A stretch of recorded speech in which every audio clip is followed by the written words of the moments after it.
नमस्कार। इस चैनल पर हम मीडिया वर्ल्ड को लेकर काफ़ी चर्चाएं पहले भी करते रहे हैं, आज भी करेंगे।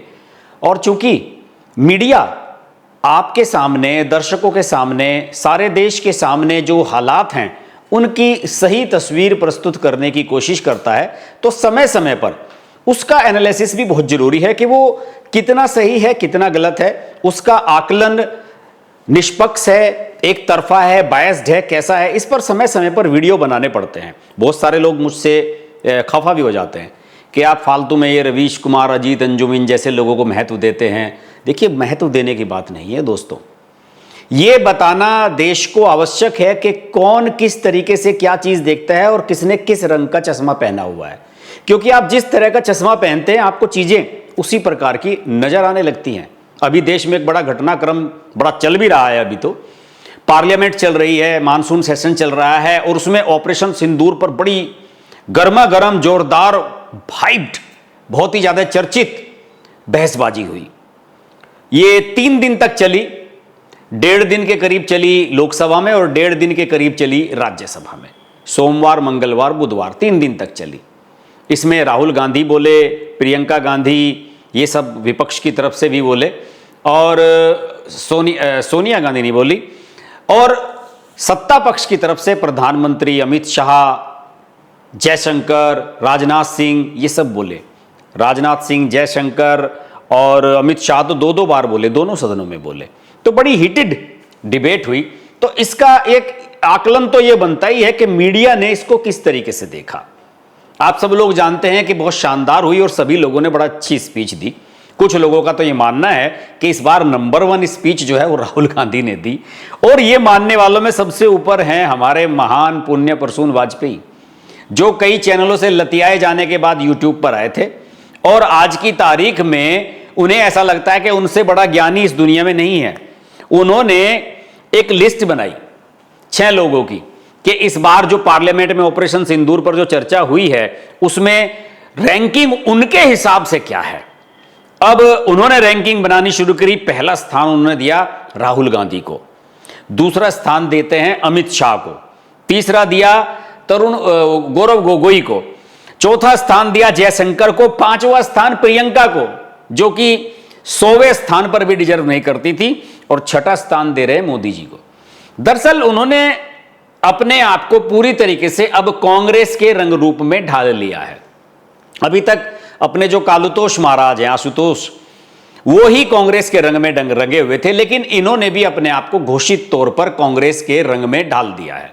इन्होंने ये दिखाने की कोशिश की कि जो 6 टॉप के वो रहे स्पीकर, उनमें से 3 कांग्रेस के थे और 3 बीजेपी के थे, और सभी को, राहुल गांधी को अमित शाह से ऊपर दिखाया, सबसे ऊपर ही दिखाया, गोगोई को जयशंकर से ऊपर दिखाया, और प्रियंका को मोदी से ऊपर दिखा दिया। देखिए, नरेंद्र मोदी का तो नाम इन्होंने मजबूरी में लिया 6ठे नंबर पर।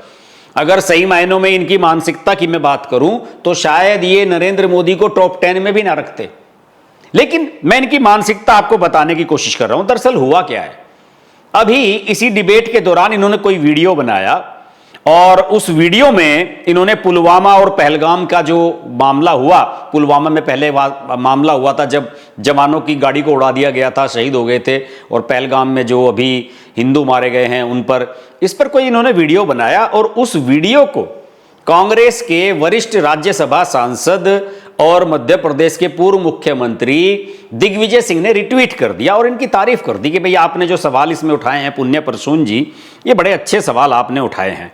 बस फिर तो ये बावले हो गए। उसके बाद के इनके सोशल मीडिया पर पोस्ट, एक्स पर, ट्विटर पर पोस्ट देख लीजिए इनकी, ये पूरी तरीके से कांग्रेसी हो गए हैं। राहुल गांधी ने तो आज ये कर दिया, वो कर दिया, 16 घंटे का चक्रव्यूह, 56 इंच जो है वो हार गया नरेंद्र मोदी को, इस तरह की बातें उन्होंने लिखनी शुरू कर दी, और इनकी मानसिकता साफ तौर पर उजागर हो गई कि ये पूरी तरीके से कांग्रेसी हो चुके हैं। आशुतोष ने अपने आप को घोषित कर दिया है, क्योंकि उसने तो पंडित जवाहरलाल नेहरू का फोटो ही अपनी डीपी पर लगा लिया है, बहुत सालों से लगा रखा है, और आशुतोष का तो यह कहना है, नेहरू जी की तस्वीर लगाकर उसने ये भी कहा था एक बार कि मैं जैसे जैसे नेहरू जी के बारे में पढ़ रहा हूं, उनकी किताबों को पढ़ रहा हूं, तो मेरे मन में नेहरू के प्रति सम्मान बढ़ता चला जा रहा है और मैं उनका कायल हो गया हूं। अब जो आदमी इस तरह का बयान दे उसे कांग्रेसी नहीं कहेंगे तो क्या कहेंगे आप? अगर कोई अटल बिहारी वाजपेयी या मोदी की तारीफ करे तो उसे मोदी भक्त कहा जाएगा या बीजेपी प्रवक्ता कहा जाएगा या नहीं? तो मैंने तो आशुतोष जी को बाकायदा कांग्रेस का प्रवक्ता घोषित कर दिया और मैं अक्सर उनकी पोस्ट पर इसी प्रकार के कमेंट भी करता रहता हूं।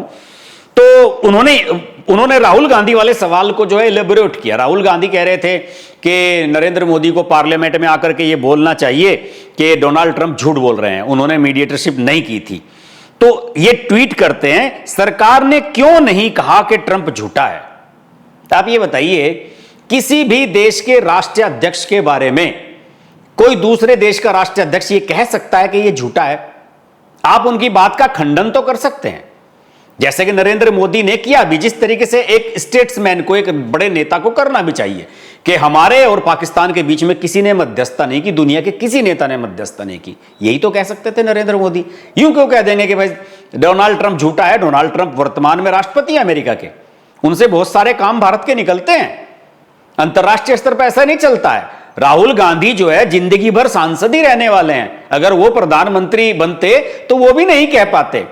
और आशुतोष जैसे सीनियर जर्नलिस्ट से मैं ये उम्मीद ये नहीं करता कि वो इस तरह की बात कह देंगे, क्योंकि आशुतोष अपने समय में संपादक लेवल के आदमी रहे हैं, किताबें लिखी हैं इन्होंने तो कई।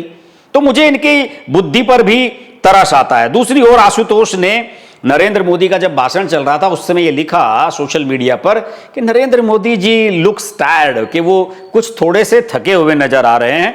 और उनका यह भी कहना था कि नरेंद्र मोदी के भाषण में कोई सब्सटेंस यानी कि कोई ठोस बात तो सामने नहीं आ रही है। जबकि राहुल गांधी की जब स्पीच हुई तो उन्होंने लिखा व्हाट ए स्पीच। मतलब पूरा सुप्रिया श्रीनेत और पवन खेड़ा भी इतने निहाल नहीं हो रहे होंगे राहुल गांधी पर जितने ये हो रहे हैं। और मैं आपको बता दूं कि राहुल गांधी को इन्होंने उस ट्वीट में टैग किया कि व्हाट ए स्पीच, इस उम्मीद में कि शायद राहुल गांधी खुश हो जाए कि यार इतना बड़ा पत्रकार मेरे भाषण की तारीफ कर रहा है। लेकिन राहुल गांधी इनके जैसे लोगों को पानी नहीं देते हैं, भाव नहीं देते हैं बिल्कुल भी। एक बार रवीश कुमार को बड़ी गलतफहमी हो गई थी जब वो एनडीटीवी में हुआ करते थे, मेरे ख्याल में 2019 के लोकसभा चुनाव का कैंपेन चल रहा था।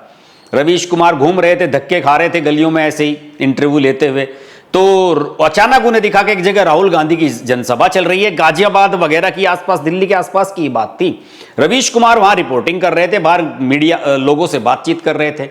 तो उन्होंने सोचा कि जब राहुल गांधी निकल करके आएंगे दर्शकों के बीच में से, भीड़ में से सभा करने के बाद, तो मैं सामने खड़ा हो जाऊंगा, मुझे पहचान लेंगे और मुझे इंटरव्यू देंगे।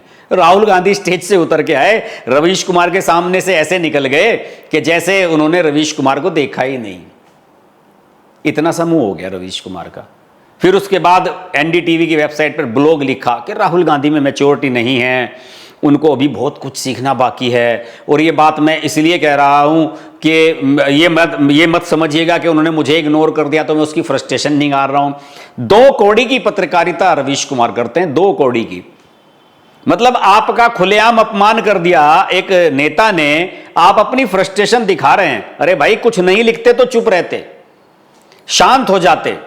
जब आपको नरेंद्र मोदी को ही गाली देनी है तो राहुल गांधी को माई बाप बनाना पड़ेगा, और वहां पर ही इनसे गलती हो गई। खैर वो तो बाद पुराना किस्सा हो गया, उन्हें मुकालता हो गया था कि वो देश के सबसे बड़े पत्रकार हैं। राहुल गांधी ने उनकी औकात उनको अच्छी तरीके से बता दी।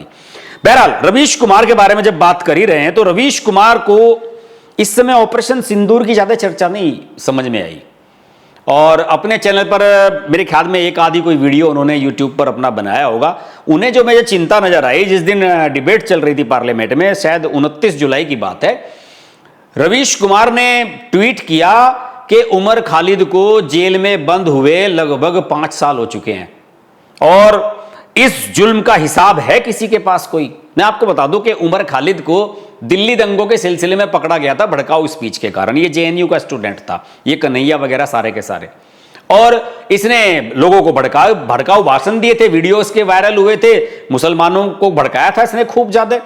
और ये वो लोग हैं जिन्होंने ये कहा था कि असम को अलग कर दो, पूरा भारत अलग हो, उधर नॉर्थ ईस्ट का भारत अलग हो जाएगा, इस तरह की बातें कहने वाले लोग थे ये। तो जेल में सड़ रहा है, सारी कोर्ट इसकी जमानत देने से मना कर चुकी है। रवीश कुमार ने अभी 2 साल पहले एक प्रेस कॉन्फ्रेंस की थी प्रेस क्लब ऑफ इंडिया में रफी मार्ग पर कि साहब इसको क्यों नहीं छोड़ा जा रहा है। उमर खालिद के बाप को भी बुलाया था, कुछ नहीं हुआ उस मामले में। तो रवीश कुमार के लिए तो सबसे बड़ी चिंता यही है, भाड़ में जाए ऑपरेशन सिंदूर पहलगाम, उमर खालिद छूटना चाहिए। और कोर्ट कह रही है कि इसको छोड़ नहीं सकते, इसकी वजह से दिल्ली का दंगा भड़का था। अब आप समझिए रवीश कुमार की मानसिकता किस प्रकार की है। अजीत अंजुम साहब हैं अपने एक बड़े प्रिय, आजकल वो तो अलग ही दुनिया में है। वो SIR जो चल रहा है वहां पर बिहार में, उसकी ग्राउंड रिपोर्टिंग करने गए थे, वहां पे FIR हो गई, फिर वहां से भागकर दिल्ली आ गए। अब दिल्ली में घूम रहे हैं, गुड़गांव से जो ये बांग्लादेशी घुसपैठी भगाए जा रहे हैं उनकी रिपोर्टिंग कर रहे हैं गली गली में जाकर। उन्होंने ऑपरेशन सिंदूर पर कोई रिएक्ट नहीं किया, वो तो अपनी उसी दुनिया में ही व्यस्त हैं। उन्हें तो उनका अपना एजेंडा है, उस एजेंडे पे वो लगे हुए हैं। बीच में उन्होंने क्या काम किया, 2-3 लोगों के भाषण जरूर अपने यूट्यूब पर डाल दिए उन्होंने, राज्यसभा टीवी से और लोकसभा टीवी से लेकर। मनोज झा RJD के सांसद, राहुल गांधी और प्रियंका गांधी। तो आप समझ सकते हैं कि राहुल गांधी और प्रियंका गांधी को बड़ा नेता बनाने में ये लोग सारी लॉबी कोई कसर नहीं छोड़ रही है। अब देखिए, बात करता हूं मैं अभिसार की, अलग इस पर मैं बहुत कम चर्चा करता हूं क्योंकि उसका स्तर है नहीं चर्चा करने लायक। उसके वीडियोस भी मुझे कोई पसंद नहीं आया और ना ही उसकी कोई इतनी बड़ी अच्छी स्क्रिप्ट होती है कि उसके वीडियो के बारे में चर्चा की जाए। लेकिन उसने भी आजकल आरफा और रवीश की तरह जुबेर को अपना माई बाप बना लिया है। वो भी जुबेर के वीडियो वगैरह शेयर करता रहता है और पुण्य परसून की तरह नफरती वीडियो बनाता रहता है। और उसे अघोषित तौर पर आप कांग्रेसी कह दें तो कोई दिक्कत नहीं होगी, क्योंकि जब से न्यूज क्लिक वाला मामला हुआ था, चाइनीज मीडिया वाला, तो इससे भी पूछताछ की गई थी, तो तभी से ये पूरा कांग्रेसी हो गया है। और अंत में अपनी आरफा मैडम के बारे में हम बात ना करें तो ऐसा तो हो ही नहीं सकता। और अमित शाह ने पार्लियामेंट में ये कहा अपनी स्पीच में कि कोई हिंदू आतंकवादी कैसे हो सकता है। आरफा मैडम ने ढूंढ लिया है एक हिंदू आतंकवादी। और आरफा ने आज ही ट्वीट किया कि नाथूराम गोडसे आतंकी नहीं था तो क्या संत था। समझ लीजिए आप, एक नाथूराम गोडसे की वजह से देश के सारे जो 70-80 करोड़ जो हिंदू हैं उन सब को आतंकवादी कह रही है आरफा। मतलब हजारों लाखों की संख्या में बड़े बड़े जैश लश्कर के जो आतंकवादी हैं उनका नाम इसने कभी नहीं लिखा होगा, लेकिन ये तलाश में लगी हुई थी कि मैं कैसे करूं, अमित शाह की इस बात का कैसे खंडन करूं, क्योंकि आज टाइम्स ऑफ इंडिया ने हेडिंग ही ये लगा दिया अमित शाह की स्पीच का कि कोई हिंदू आतंकवादी कैसे हो सकता है। क्योंकि कांग्रेस ने थ्योरी चलाई थी हिंदू आतंकवाद की, जब शिवराज पाटिल और सुशील कुमार शिंदे होम मिनिस्टर हुआ करते थे तो ये सारी चीजें चली थी, तो अमित शाह तो उस पर बोल रहे थे। लेकिन आरफा ढूंढ लाई कि नाथूराम गोडसे आतंकवादी था। हो सकता है वीर सावरकर को भी ये आतंकवादी कहते, कुछ भी कह सकती है, ये इसकी कुछ नहीं है। देखिए, आरफा को दिक्कत इस बात से हो रही है कि आखिरकार पार्लियामेंट में बार बार नेहरू नेहरू नेहरू नेहरू क्यों कहा जा रहा है। मोदी जी भी नेहरू का नाम लेते हैं, जवाहरलाल नेहरू के बारे में एस जयशंकर ने भी अपनी स्पीच में बात की, अमित शाह तो लगातार बोलते ही रहते हैं।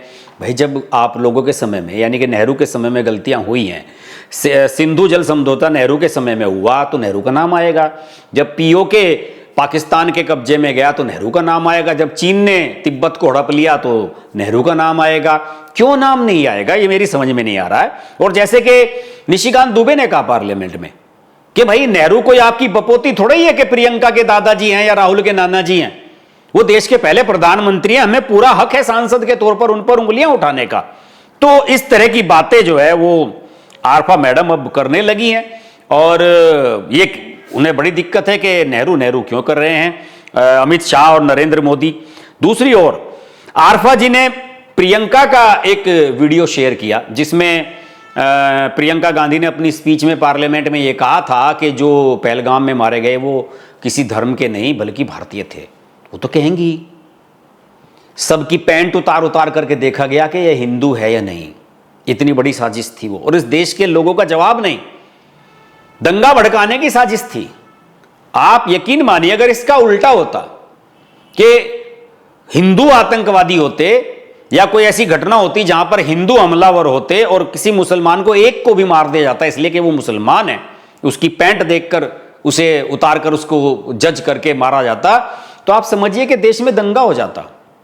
ये तो हिंदू हैं जो सारी चीजें बर्दाश्त करते रहते हैं। और आरफा जी को अब इन्हें कौन समझाए, इन्होंने तो बहुत बड़ी पत्रकारिता की है। वही ट्रंप को झूठा क्यों नहीं कह रहे मोदी जी, इन्होंने तो ये तो कहती है मैंने एनडीटीवी में पत्रकारिता की, इंडियन एक्सप्रेस में पत्रकारिता की। आपने कैसी पत्रकारिता की है? कोई भी राष्ट्रीय अध्यक्ष किसी के बारे में झूठा नहीं कह सकता। इवन शहबाज शरीफ नरेंद्र मोदी को झूठा नहीं कह सकता, नरेंद्र मोदी शहबाज शरीफ को झूठा नहीं कह सकते। तो कट्टर दुश्मन है दोनों देश।